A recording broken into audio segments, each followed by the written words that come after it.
and welcome to the Irish Arsen Gooner podcast.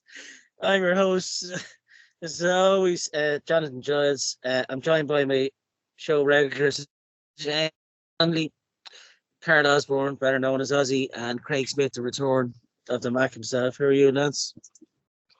Right.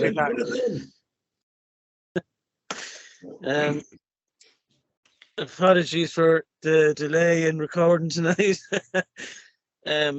Ozzy says he's going to do a tune for me to raise funds for a new laptop. I think Amy's doing the voiceover. It's good to be back, lads, after 6 weeks before we kick on. Did everyone have a good Christmas and a good last few weeks? Yeah, good one. Yeah, it's all right. Thanks, mate. I'd just like to say, with Craig and Sean Media, Sparky Media, fair play to you on the Sky Sports ad. It looked really well. Cheers. I see you had a big part to play in it. That's it. Yeah, that was great. It's great to see. It's great to see Martin and John Meany, and I don't know who the other lad was that was in on it as well. It was great to see us getting bit of publicity, you know. So it shows how far the Dublin Arsenal Instagram page has come, that Sky Sports saw that, you know. So fair play to all that's been on this for the last 2.5 years, you know. As always, you can catch our show on the Dublin Arsenal YouTube channel and follow us on Instagram, where Martin updates daily any Arsenal news, and that's where you can catch this show and our sister show as well. Also, thanks to our sponsor, clubgolf.co.uk, where you get 10% discount. Just use DubArsel10, where you can find out all the range there, and catch all the matches throughout the season in the official supporters pub, the River Bar. Since it was 6 weeks ago, it's mad how long we've been off. The last episode got 101 views, so that wasn't too bad. It was myself, Ozzy, Eamon, and Lottie. On this week's show, we'll be reviewing our 3-1 home success against Westham, which I was fortunate to be at, thanks to Ozzy. So thanks, Ozzy, for that. Nice. We'll also be previewing our away fixture on Saturday to Brighton. That's 5:30 on Sky Sports. We go to our 3-1 victory on Monday gone there. Ben Rama scored a penalty in the first half, and a 3-goal 60-minute blitz by ourselves. Saka, Martinelli, and Nketiah got the goals for us. Another vital win. 40 points, guaranteed Premier League football next season. Most important. As Eamon says, we can take our foot off the gas now and enjoy the rest of the season. I thought it's always different when you're at the match than watching on telly, and I thought we played. The first half was a bit iffy, but after the 6-week break, you'd expect that we were a bit rusty.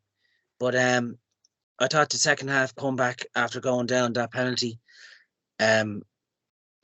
which was a bit probably 50-50 in my opinion. You know, it could have been not given on another day, but Oliver gave us nothing really in that match, to be honest. But I thought the desire from the lads in the second half to come back the way they did, you know, shows that, in my opinion, and I never thought this at the start of the season, that I think we can call ourselves title challengers now, you know, because this time last season or season before, we would have had put our heads down. That's aiming for permission outside that. No, I put £100 bet that we'll win the league after that, and Arteta to be out at the end of May. No, I thought it was very spirited to come back from the lads. West Ham did cause us problems in the first half, but we overran them in the second half. Once we nullified Antonio, thought Salib and Gabriel done really well, soaking up any balls that went over to him. Odegaard, always a bright spark in midfield, you know, trying to create things. Tom Martinelli had a great game, and Nketiah took his goal super, turning the defender and tucked it away well. First game back, 3 points. I can't complain. But Brighton away will be another tough fixture. It would be a lot tougher than Westham, I feel. But I'll go to you, Eamon, first. What do you make of the match on Monday night? Can't believe what you call it Boxing Day, Jonathan. There. There's no boxing. I've never seen Cassius Clay playing on Boxing Day. They play football there. Over the Christmas, as I say, we used to play 3 times a day. We only got 2 meals in the week, Christmas Day and New Year's Day. But Terry and Don managed that. They were a great partnership, as I say. Okay, here we go. Well, the first thing I'm going to say, the most important thing was wasn't it great to see Arsen Wenger in the stand? Fantastic. And wasn't it fantastic to see the reception he got? So I'll start with that thing. I didn't know what was happening, and I was absolutely delighted. We were a bit slow to do things in the first half, but one thing I kind of learned is that even though it looks as if we were slow to do things, we are a very fit team ourselves, and we wear teams out. And West Ham visibly tired in the second half. The absence of Jesus, I thought we dealt with that very cleverly, on the basis that Eddie Nketiah is never going to be the high presser that Jesus is. He can't be. No. Because actually Eddie is better in the box than Jesus. Eddie is a specialist in the box. So if you have a specialist in the box, you can't run the legs off him. So it was interesting to see, excuse me, Bukayo Saka being the main presser in chief. It saved Eddie's legs, and Eddie kept getting into gaps in the box. And I thought that was a good tactic, because it was clear that they didn't want Eddie punching himself out, and I thought that was good. I thought Bukayo Saka's strength is something that he's had in this game. Wasn't it great to see him muscle Declan Rice off the ball? I mean, great savior of football, and he got arsed out of the way by Bukayo Saka in the lead up to the second goal, which I thought was really good. If you look at the bench cam that was on Arsenal.com today, you'll cop Mikel Arteta giving Tierney a high five down the side because Tierney absolutely ran his socks off. I actually thought Gabriel and Saliba were terrible. I thought they were terrible. No, sorry, Jonathan. Will you let me? I know it's your opinion, but sorry. I thought they were terrible. Well, hold on, Jonathan, wait. I thought they misjudged the whole pile of balls. I thought Saliba was brutal for the first goal, right? And I thought Tierney had all the donkey work to do because West Ham had only one thing in them, and that was try and get Bowen or Antonio down their right-hand side, our left. And Tierney had to put in a massive shift. Right? He did, yeah. He ran himself into the ground.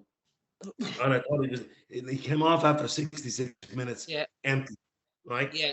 I thought Granit Xhaka was our most likely option in the first half. He kept getting into the inside lines. And I just want to talk about Premier Sports for a minute because Kenny Cunningham, a guy who I really rate as an analyst, he's really, really sharp. I thought he was a bit ill-informed. He was saying at half-time, Granit Xhaka he's leaving Arsenal light in midfield. He should get back to do what he does best, being a defensive midfielder. Granit Xhaka has become an inside forward. He was our most likely source in the first half and kept it going in the second half. I thought Granit Xhaka was exceptional during the game. Was it fantastic also for the second goal to see how Partey stripped Declan Rice of the ball? That wouldn't have happened last season. It just wouldn't have happened. Yeah. I thought Ben White yet again, despite all his personal traumas, was absolutely outstanding. I thought the two fullbacks were outstanding. And he's been player of the season, even. Ben what's White. that? He's been player of the season, I think. Absolutely. He's certainly up there. He's certainly up there in the top one. And remember, Brian Clough said, "I mightn't be the best manager in the world, but I'm certainly in the top one." But lads, I'm gonna leave you with this thought as my analysis. 46 points gets us Champions League football. Yeah, we have 40 from 15 games. We've 23 games to go. 36 points, right? I'm just looking at the tallies. If you were to do a kind of a points per game tally at the moment, Newcastle would finish on 77. Man Euro would finish on 75. Seven Sisters FC would finish on 72. Liverpool would finish on 64, but that's going to improve. And Chelsea would finish on 63, and we don't know what's going to happen there. So I know everybody wants to talk about the title. Our target this year was to get into the top 4. We're turning around in really good space. And you know what? I think if we can see the next 5 or 6 games through and know that we're almost a certainty for top 4, then we can give it a really good round because you've nothing else. Okay? And that's my take on things. So a decent performance. I don't think we were iffy in the first half. I just thought we were a bit slow to do things. But, you know, it's a 90-minute game.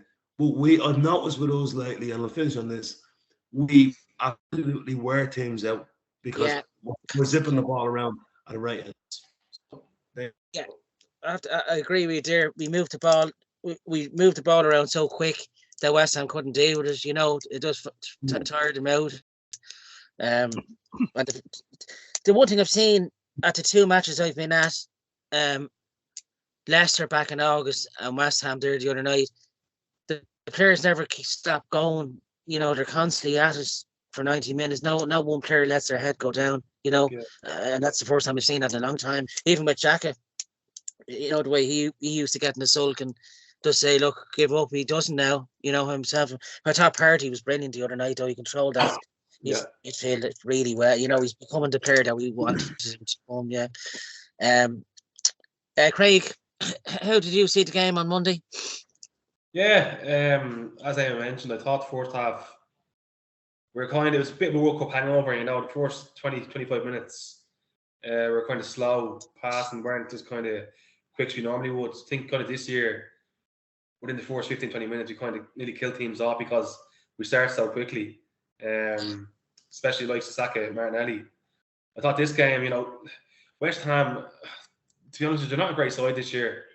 They really are poor sides. I don't know what's going on there because last year they did very well, and they got to the Europa League semi-finals. You know, so I'd say Moyes could be sacked there soon. I think they've lost 4 in a row now. Yeah, I don't know who they play next, but I think there's rumours there if he loses the next game, it might go. They got Brentford, Craig. Brentford, is it? Brentford, yeah. Yeah, Brentford at home, I think it is. So they lose that, I think he's gone. Look, their heads looked like they dropped the other night, yeah. Sorry, bro. Keep going, Greg. Yeah, keep going, Greg. Yeah, sorry. Just put your up there. Yeah, so I think they didn't really offer much, you know, in fairness to them. The penalty incident, I thought it probably was a penalty. Just about. It was a soft penalty, but look, he made a mistake. As Eamon mentioned, I noticed this year a few times a lot of teams are targeting our left hand side. So when Gabriel goes to attack the ball for a header, he gets the ball, but it goes back to their midfield, and then they have space in behind. So like Eamon mentioned, Tierney was running ragged all game because, you know, Tierney had a good game, but he was doing a lot more work than he should have been. That's something to look out for maybe in the second half of the season, because against the better teams, if we leave the space in behind the left-hand side, you know, we could suffer. Bone got in once or twice, a bit more quality there, they could have scored, you know. We probably, at the end of the first half, I think we probably deserved to be level at least. You know, West Ham didn't offer much after the goal, and for the last 15-20 minutes, put them under pressure. I know we got 1 or 2 calls for penalties and that, but they weren't in the end. I think the second half we came back out for it, you know, started brilliantly. Again, Saka, what a player, you know, he's just so good. Like, and I just really hope he signs his contract, because we need him. If we're going to go on and get top 4 continuously or challenge for the league continuously the next 3 or 4 years, we need him, because he's just unbelievable, you know. Great finish. Odegaard got lucky with the shot. It definitely wasn't a pass. Second and third goal, then, you know, 2 decent goals. I think after the third goal, really, we probably could have went down and won by a bit more, but, you know, West Ham kind of gave up. And, you know, they didn't really care after that. But did City go 1-0 up, Johnny? Yeah, Rodrigo. 1 minute into injury time in the first half. But yeah, I think after the second half, poor goal went in. West Ham didn't really come back out and didn't really care. So, like I mentioned as well, great to see Arsen Wenger here. Yeah. The games, you know, it's been 5 years too long. Yeah. You know, he should have come back beforehand. I know the Cronkies are there as well, so maybe they've shook hands and forgot about what happened in the past. So, look, onwards and upwards. And like you said, I'm watching the City game here now, and they don't look great by any means, but hopefully Leeds can come back and do us a favour.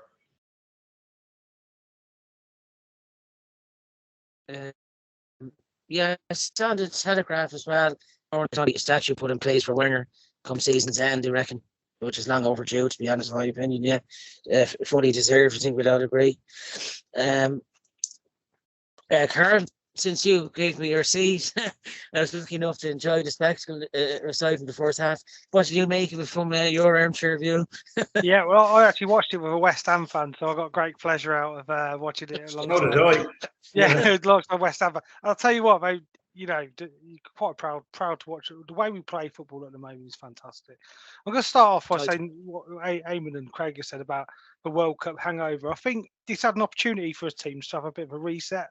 So I think West Ham probably would have looked at this to sort of put everything behind them and start afresh. It had a bit of a first game of the season vibe in the first half, I thought, and a bit. I think we played, say, turn the phrase, the handbrake on a little bit, because it almost looked like we sort of were afraid to lose that first half. I think, and I think the second half we obviously opened up a bit. Albeit, I think we had our chances in the first half, didn't we? We had I thought it was very unfortunate that Saka goal was chalked off. I thought, you know, the slightest clip of the heel. But again, that was a cracking run by Eddie. Was that offside? Because I didn't see the offside in that build. So when Eddie was offside when he clipped his heel, didn't he? I think that's what they went by on that. But that run by Eddie and Nketiah was fantastic run that he put through. He just happened to clip Saka's heel and the back heel. And a great finish by Saka then. Yeah, I thought it was going to be one of those nights when we came into half time. It was 1-0 down. I thought it was quite dominant. But then the penalty they got, I think Eamon hit the nail on the head with the sharpness of Saliba. I think he hasn't played much, albeit he's been to the World Cup, and I know he lasted the longevity of that, but he didn't play much. He didn't, you know, and I think match sharpness that you need in that position, I think he lacked a little bit of it, and I agree with what Eamon said there, certainly about Saliba anyway. And yeah, I think we came out fighting second half, didn't we? I'm also going to say that sublime through ball that Odegaard faked a shot and passed it through to Eddie. Sorry to Saka. Yeah, he did mean that. That was definitely a shot, wasn't it? But no, I thought that was a tidy finish from Saka. He took it on pretty quickly. And you know what I'll say? We said about Saka, and I'm not going to repeat everything everyone's saying, but for me, he's changed from a young boy this season. He just seems to be playing with such an older head on him. You know, and even I had a bit. I just tried to defend him in a few podcasts earlier on when people were doubling up against him. But I think Saka's really showing his experience now, and he's starting to show. And I thought he was frightening yesterday. I really did. I thought he was fantastic. And then going back to that Eddie goal, the way he turned his man and put that in the bottom corner. I know, John, you've just changed the profile picture on Facebook about that. But what a shot that is! It reminded me of Ian Rijkaard. It did. The way he turns, you know, it reminds you, doesn't it, of a young Ian Wright back in the day? Yeah.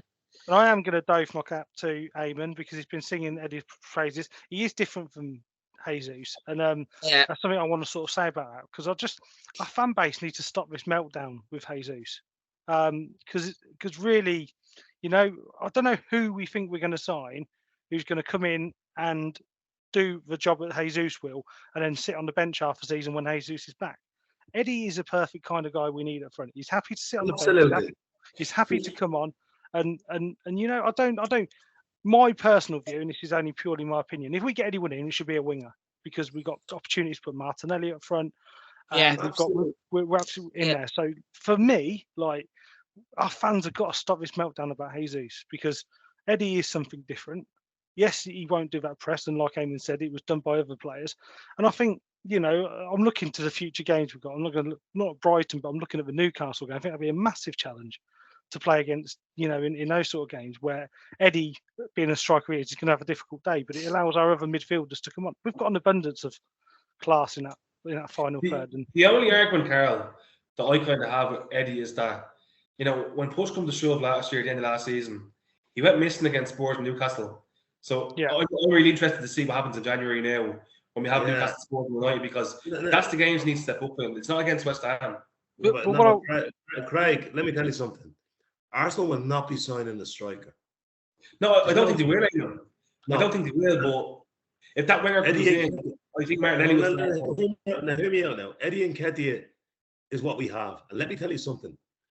When I looked at Eddie Nketiah at the start of this season, I said to myself, he has changed physically. Yeah. Physically, he has changed.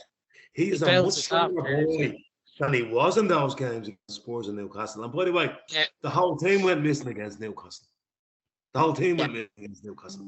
Yeah. Against Spurs, we were doing really well, and the referee decided to have a meltdown and give a penalty that was never a penalty, and all of that type of stuff. And Rob Holding went mad and got sent off. So let's ground our thoughts on that. Eddie Nketiah, to me, the other night looked like a player who has a really important contribution to make, in my view. Yeah, I agree with that. It's a different contribution than Jesus will make, because he doesn't have that press. But I can tell you something, he's better in the box and around the goals than Jesus is. So let's not take the snap out of his legs by Martinelli and Saka were pressing much higher than they had been for that reason. And I think that's good tactics by a small manager. Absolutely. And that's I'll say the point. I'll say the point about Eddie Nketiah. Who else are you going to sign better than him that's willing to sit on the bench and come off and do that job? Because you're not going to sign anyone better that does the job that Jesus does, who's going to be willing to sit on that bench when Jesus. Ozzy, you were saying you were a West Ham fan. So did I. Yeah. My brother-in-law is from the East End, right? And I was out in his house. He was over here now, and he's a season ticket holder, so we got him back. And he was saying, Eddie Nketiah. He said, "Oh my God, we were in for him. I so wish we had got him." Yeah. I think proper striker. When I saw him celebrating that the third goal that he scored, I think he's licking his lips with actually the thought of Jesus out of what he can show Arteta what he can do now. I think he's relishing the challenge now of being up there. Because this is a big chance for him to show what he's got now. Because Jesus is there for another 4 or 5 games maybe. This is a perfect opportunity. I know Eamon was at the game last year in December against West Ham. Martinelli played through the middle there, and I thought he would have started the other night and through the middle because it's just his pace. He terrorizes he would have terrorized Dawson. That's the case. Well, Eddie Nketiah terrorized Dawson. Eddie Nketiah's got great pace as well. He did, but not the same way as Martinelli gets at. Players, but look, he is a great striker in the box, Eamon. Let's look what he did. Let's look what he did at Chelsea. Let's look what he did at Chelsea at Stamford Bridge. That's what he can do in a big game. Just replicating that could have been a turning point for us that game. Well, he ended as Tony Cletton's career. That's what he did. I think what so many fans are concerned as well. Eddie's a great player. He's a good player, but it's just we don't really have depth at the moment. So I think maybe that's what the club are going for. Mudryk now. Exactly. Yeah. So then Martinelli can be pushed into the centre there, can't he? Exactly. So I think it'd be really good to get Mudryk in early because you've more options then, But I don't know, like they want 100 million. We're not going to pay 100 million. I wouldn't pay that. It's not for a 21-year-olds. The team's worth 100 million. Yeah. We start showing 100 million at that there. Every club will be at that, and we don't become a man where they'll show anything at one players. If the fee is that fee, stick with it, and if it goes up, forget about it and move on. As there's other players of that talent. The Anthony fee, Joyce. Yeah. They're saying, Anthony went for 85 million, so why isn't Mudryk getting 85 million? So I don't think we'll go near that price. I think maybe 50 million. Look what Gakpo went to Liverpool for, was it 37 million? We should be in for him. Yeah. Just after doing the podcast now, Orange team has just said we're in for Joe Felix. Hang on. You're saying we should have been in for the Liverpool goal. We're not interested in it. We need a player talent. No, but this is, I said it before, Jonathan. This is not FIFA manager. You know what I mean? We're not interested in him. He's signed big name players and big name managers. But he's not a big name player. Neither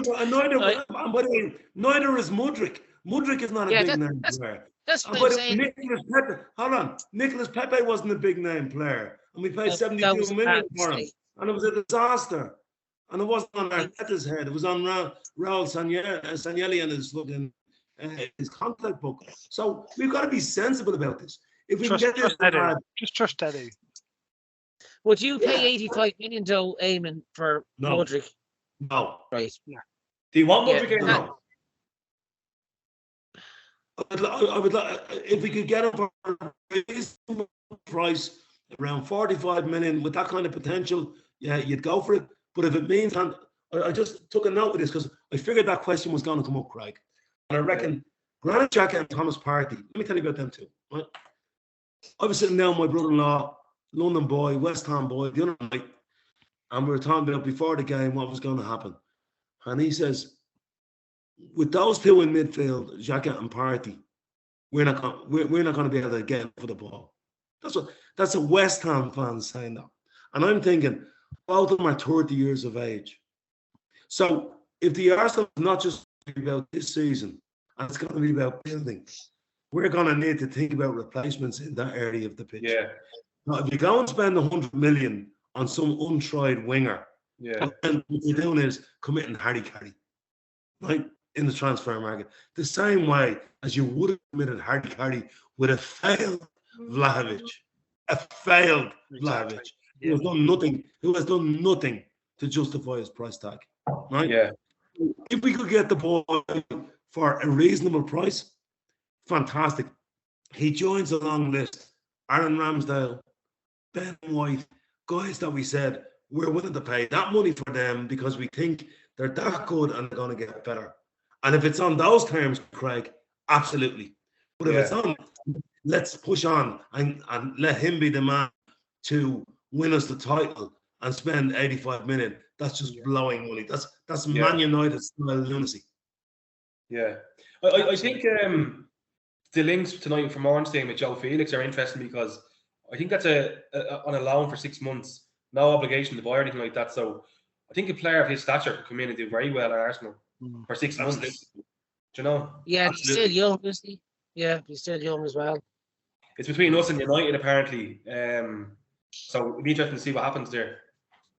It's pinpointing the right player and not throwing money at, just because there's a player out, and we've been quite good, in fairness, in the last 2-3 transfer windows at that. The players that they brought in, you can see that they've been pinpointed for that reason, that would improve the team. And that's what's encouraging me with this project. It's working. Eddie's doing a great job. That's why I think we should trust Eddie, trust Mick, and we'll move on. I think that's what we need to do, don't we? Yeah. I think Arteta deserves to back him down. It looks like he's getting it. I think,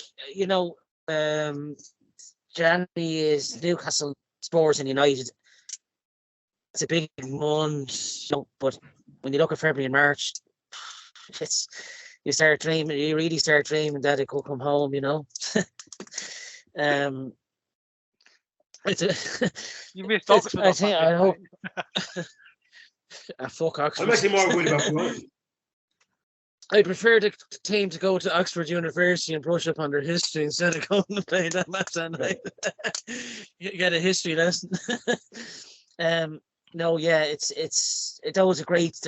a great win to come back after 6 weeks. And you can see the World Cup did a lot of good to a lot of the players, especially Saka on England duty. It's beefed them up, especially since the Euros and the World Cup. You can see playing competitively for England as well.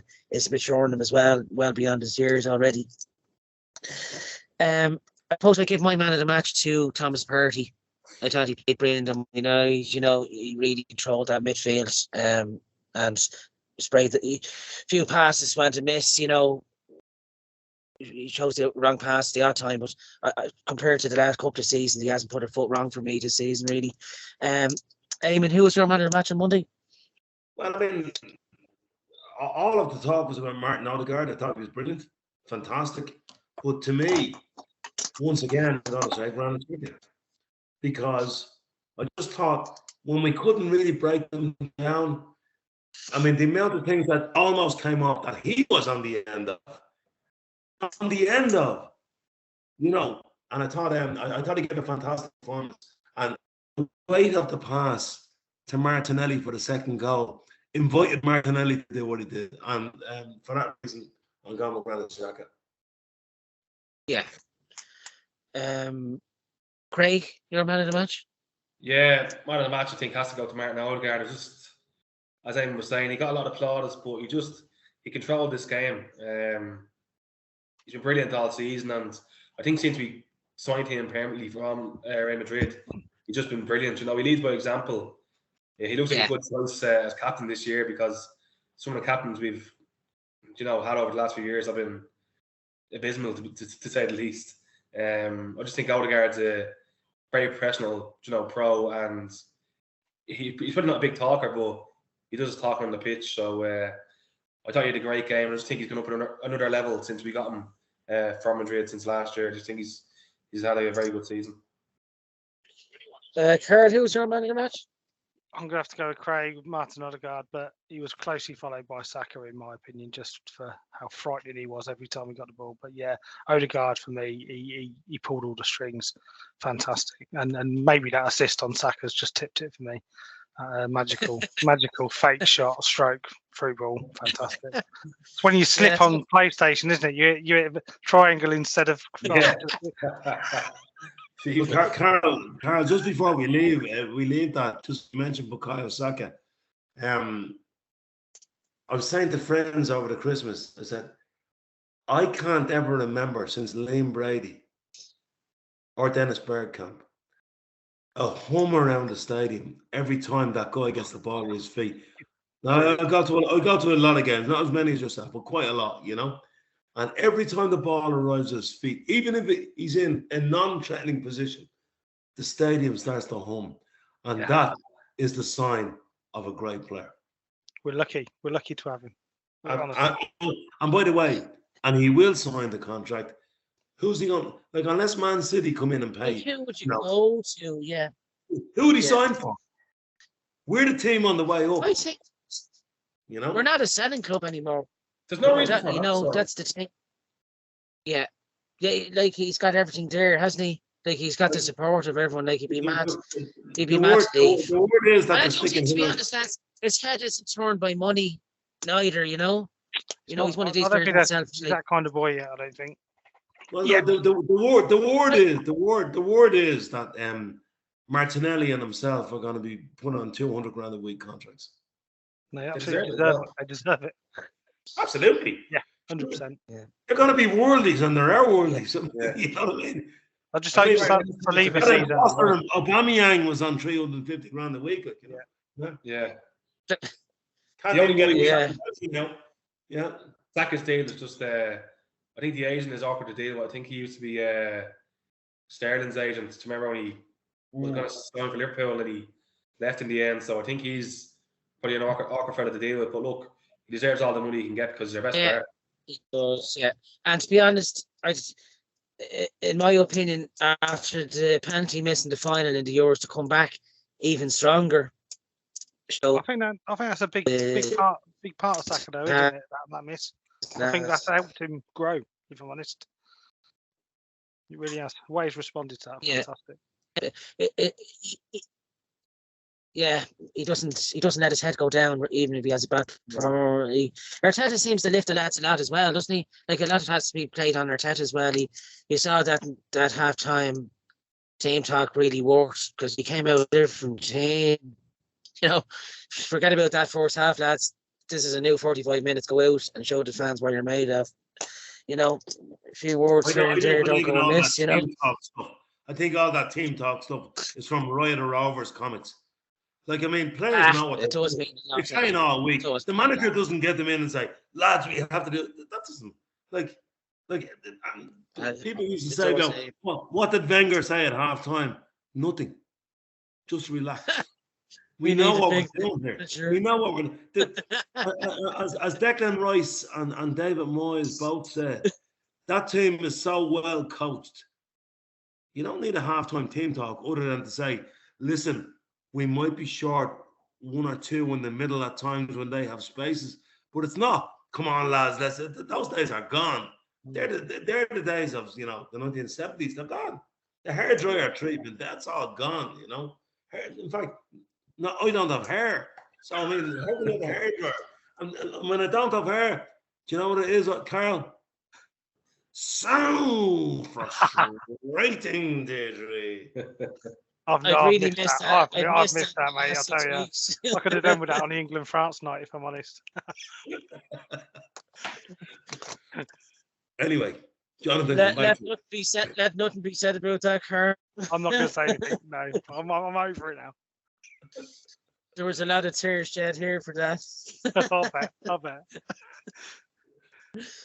And look, the main thing is at least you make tournaments, we don't. Anyway, Is that landed in Ireland yet? The ball from Harry Kane's family. Still travelling.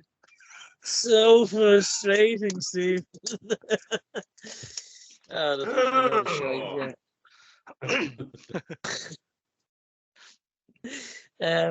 No, look, that's great. Look, great to have the Premier League back, and great to be back in action again. And a 3-1 home win sets us off nicely again to where we left off. Top of the table, 40 points.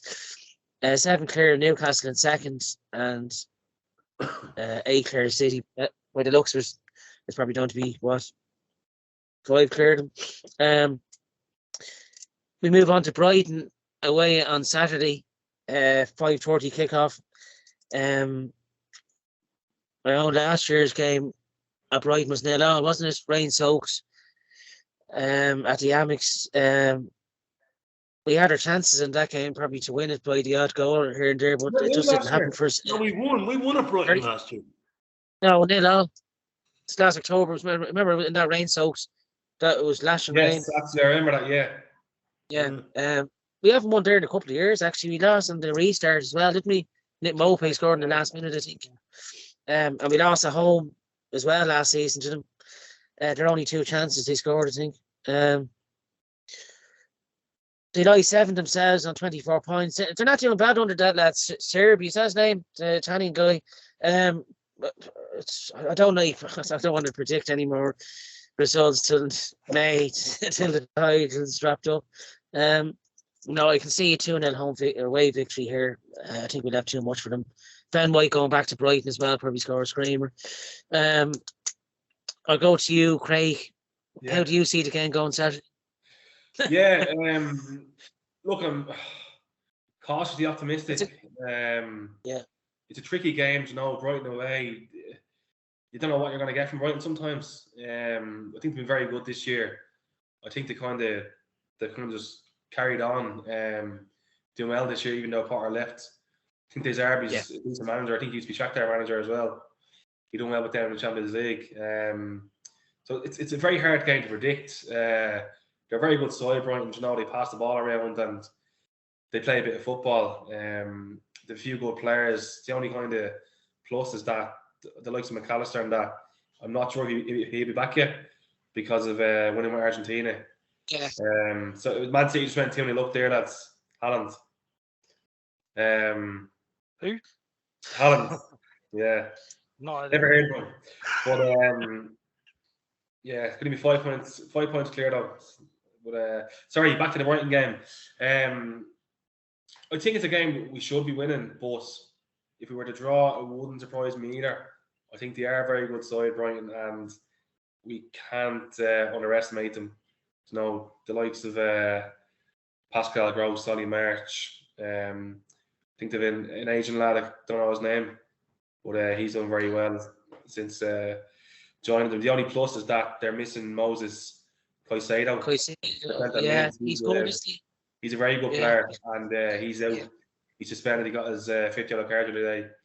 So against Southampton. So he's one of their main players. He's missing. I think we'll control the game. Just I don't know. Brighton could hit us in the counter. I know the last few times we played at Brighton, we've kind of struggled. So I'm hoping, you know, the lads are fresh and we can nick it. Predictions wise, if I had to guess, I'd probably go a narrow 1-0 win. I just don't see this being an easy game. But look, hopefully I'm wrong and we end up winning 3 or 4-0. But it wouldn't surprise me if they send it in a draw. Yeah, they have Trossard and Danny Welbeck as well, haven't they? He's doing all right again, Welbeck, since he's got, you know, a bit of confidence back again. Yeah, look, the Amex is always tough. They won 4-1 at home against Chelsea there at the end of October, and that 3-3 draw away to Anfield in his first game of charge was a real kind of open our eyes to what a manager he is. Eamon, how do you see the game going on Saturday? Well, first of all, I have to say, Brighton is one of my favourite places on earth. Because I'm a mud, see? I'm a mud boy, see? Yeah. So I go to Brighton on a pilgrimage every year, the Mod Festival. It's a beautiful town, Brighton. It's just a great place to go to. And I know it was Cara got offered away tickets because it was New Year's Eve. Yeah. Yeah. But, that's the first one this season. that being said, Brighton are a serious team. They're not punching around 6 for no reason, you know. I just looked up the results there. You're right, it was the 0-0. We beat them the year before. We got a kind of a Lacazette goal and hung on. And had the better. Oh yeah, I remember that. Yeah. We were on a bad one forward. Yeah.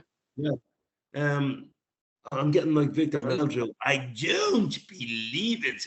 But what I'm saying is that, like Craig, I wouldn't be at all surprised. I wouldn't be at all surprised if we came out of the cup. I really wouldn't be. I mean, they went away to Anfield, and you know what? They could have scored 9 against them. They did good on the counter attack. In fact, I was sitting in the King's Head that day because we played Spurs that morning, and I was sitting in the King's Head watching the scores coming through on the Blackstock Road, and I watched it on Match of the day after, and they could have been 3, 4, 5 up against Liverpool. Yeah. They were that good, and they're a very, very good team. And I think this is a real test, much more so than West Ham tonight. But I would hope that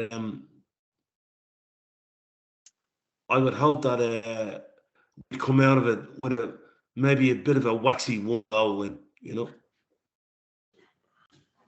Yeah, I think any away games when they're top of the league, teams will perform against you, won't they? They know you're there to be shot at, yeah. Yeah, it's hard to call really that one. It could be a draw, or it could be a narrow win. Yeah, it's hard to call, but you see how Ben White gets on his return. Yeah. Kurt, how do you see the game on Saturday? Another tough one. I think the lads have covered it pretty well, to be honest. I think I agree with Craig's point. Caicedo is going to, and is missing, and also McAllister as well. So they are light in midfield. So yeah, that might be a key for us. I think Trossard's dangerous for me. I do worry about him. Anyone play, but like I say, Brighton's a tough place to go. It's no pushover. If we're going to win it, it's going to be a 1-0 to the Arsenal. That's all. That's as much as I'd commit to. But look, let's see what we do. We tactically, I trust Super Mick. So let's just hope he takes a 1-0 win, or even let's go for 1-0 win. I'm just going to stay as that. I think it's important we get a positive result because City play Everton that day, I think, at home. And look, to be honest with you, I don't really rate Everton because I don't rate Lampard as a manager. So I think City probably will win in that. So if we were to get a point even, we'd still be 3 points ahead of City going into Newcastle. Now listen here, young man. Young man, now listen. You keep talking about Man City. You're way ahead of yourself, mate. Way ahead of yourself. Do you know what? Hey, maybe I'm dreaming. You're young. There's only 15 games gone. Mate, I'll tell you what I'm looking at. I'm looking at Liverpool. I'm looking at Man United. I'm looking at meeting their targets for the season first. Newcastle are a dark horse. Newcastle, I'm watching out for. Yeah, I'm because they've no Newcastle, commitment in Europe. I'm watching Newcastle, but I think they're on a bit of a false hot streak. You know, I don't think their squad is that good. I hope you're right. No, I think they're on a hot zone at the moment. You know, and they could well come up to the Emirates and beat us and all that type of stuff. I don't think over the course of the season they have not got the defenders. They don't have the defenders, you know, and they're going when Almiron is doing this, that, and the other, and they're getting a nice bit of luck at the moment. I'm not worried about them, but in terms of my first thing is let's qualify for the top 4. Yeah, no, I agree. And that's very crowded at the moment. You know, top 4 as well. Yeah. Well, it is, Jonathan. But what we need to do is put ourselves way in front of that crowd, right?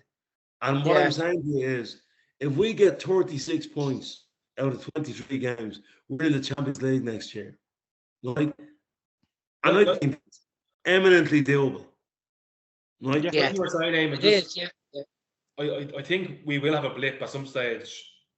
Of course. You know, in the second half of the season. So hopefully, if that blip's only a game or two, we are ahead of the rest. You know. But if you think about that, Craig, I'm kind of every silver lining has a cloud.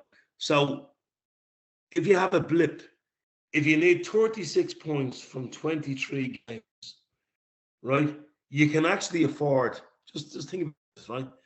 Suppose you won 11 and drew 3, you can still lose 9. Yeah. Not that much of a blip. So the first challenge this year is to get into the top 4. And if we could kind of knew we were in the top 4 come late March and we were still in contention, then you can just throw the check off and go. Yeah. You know? Yeah. So, okay. and I don't think Newcastle are a threat, by the way. I think Man City we've got to look at, you know, if it comes to they're done that. But I think our focus shouldn't be on Man City at the moment. Our focus should be on ourselves. It's not even It's not even that I'm worried about Man City. It's just like the start we've had this year. We're top of the league by 5 points, whatever it is. You know, forget about City. But it's just even in January, the club needs to back the manager to secure top 4 or to maybe try win that league title, because you know when's going to be next time we're top of the league in January. You know, the other teams aren't going away, so you know I think it's really important we get top 4 this year, and we can. You know, but it's funny you should say that when you say other teams aren't going away. I mean, they are actually. Liverpool are going away. Liverpool are going to have to do a rebuild. Liverpool can't just sign 1 or 2 players and be what they were. They've got to do a rebuild. They've got to do what we did. Man United are in the middle of a rebuild. Yeah. Newcastle are going to buy everybody. So they could just come along like, Chelsea don't know what to do. So those teams, to my mind.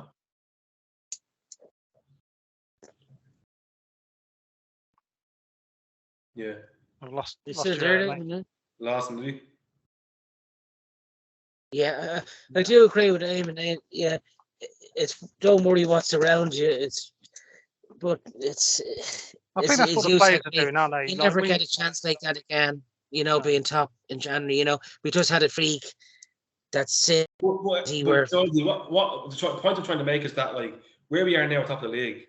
I just say, for instance, we do go on and sign Mudryk and Joe Felix. You know, yeah, we can't make an excuse then saying the club didn't back him. You know, because he's been backed and we've got the players in. So like this is our best chance of winning the league in the last 20 years, whether people like it or agree or not. You know, I agree with you. Top of the league now, 15 games gone, whatever it is. Look, realistically, you probably won't win it because Man City have an unbelievable squad. But Arteta, the point where he's got us now in the league, I think he deserves to be backed. and I just hope the club do back him. If he's understand what I'm trying to say. Yeah. No, yeah, I think they've given Arteta every chance of being successful, haven't they? He pinpointed players he wanted, and they're getting it for him. You know, where probably Wenger wasn't getting the players that he wanted near the end. I think, you know, there's certain players that joined us that I don't think was a Wenger player, it was a panic boy. Yeah, yeah. Well, I do agree. We won't get a better chance to win it than this year, but it's. Like usually at this stage, just a second. Just usually at this stage, we normally have 20-odd games played.